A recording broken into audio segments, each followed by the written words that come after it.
feuille.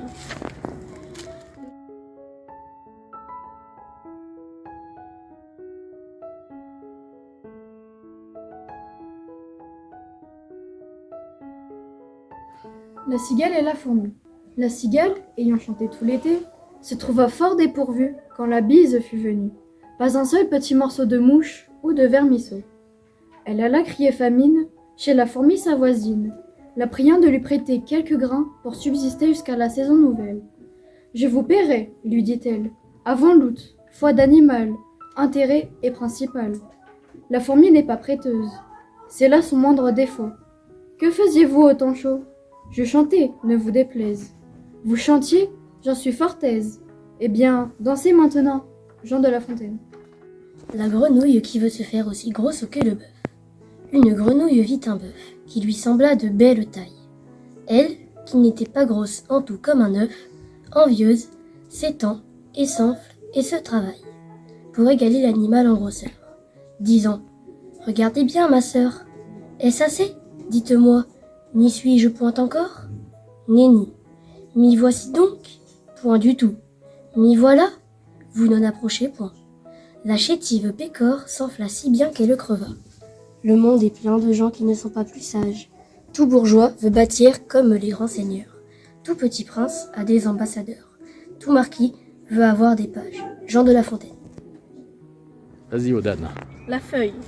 Vas-y. De la tige détachée, pauvre feuille desséchée. Où vas-tu ? Je n'en sais rien. L'orage a brisé le chêne, qui seul était mon soutien. De son inconstante haleine, le zéphyr ou l'aquilon. Depuis ce jour, je me promène, de la forêt à la plaine, de la montagne au vallon. Je vais où le vent me mène, sans me plaindre ou m'effrayer.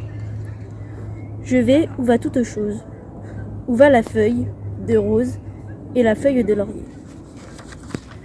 Antoine Vincent Arnold.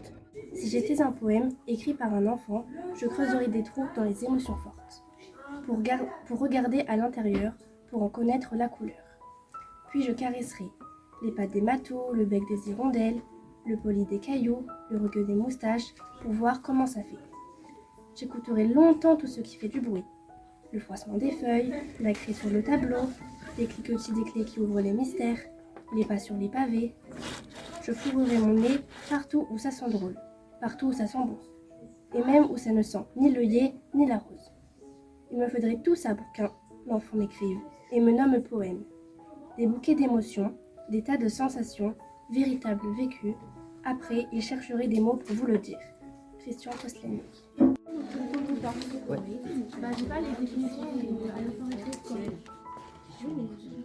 Pour un art poétique, prenez un mot, prenez-en deux, faites-les cuire comme des œufs. Prenez un petit bout de sens, puis un grand morceau d'innocence. Faites chauffer à petit feu, au petit feu de la technique, versez la sauce énigmatique, saupoudrez de quelques étoiles, poivrez et mettez les voiles. Où voulez-vous donc en venir à écrire, vraiment à écrire, Raymond Queneau. C'est parti. La nature, fascinante par son côté mystérieux, elle renferme des secrets fabuleux. Elle est notre bien le plus précieux. Ne pas la respecter serait injurieux. La nature est un trésor magnifique. J'aime imaginer son côté magique.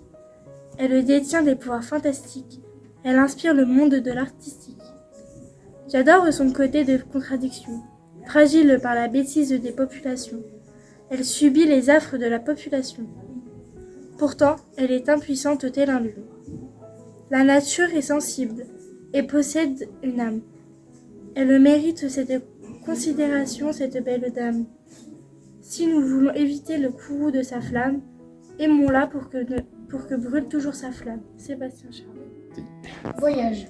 Un train siffle et s'en va, bousculant l'air, les routes, l'espace, les lignes bleues et l'odeur des chemins. Alors, ivre, hagard, il tombera de loin. Au cœur d'un beau pays, en sifflant sous les voûtes, la claire est arrivée au levant du matin. Les gares, le rôdeur, le soleil dérange. Tout ce qui, sur le quai, s'émêle et se dérange. Ce merveilleux effort, des stables et de lointain, voir le bel univers, goûter l'Espagne creuse, son tintement, sa rage et sa dévotion, voir riche de lumière et d'adoration. Byzance consolée, inerte et bien heureuse.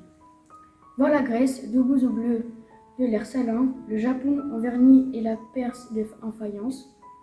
L'Égypte au front bondé d'orgueil et de science. Tunis, ronde et flambant d'un blanc de kaolin. Voir la Chine buvant aux belles porcelaines, l'Inde jaune, accroupie et fumant ses poissons, la Suède d'argent avec ses 2 saisons, le Maroc en arceau, sa mosquée et ses laines. Football. Roule doucement, petite balle innocente. Toi qui y déambules,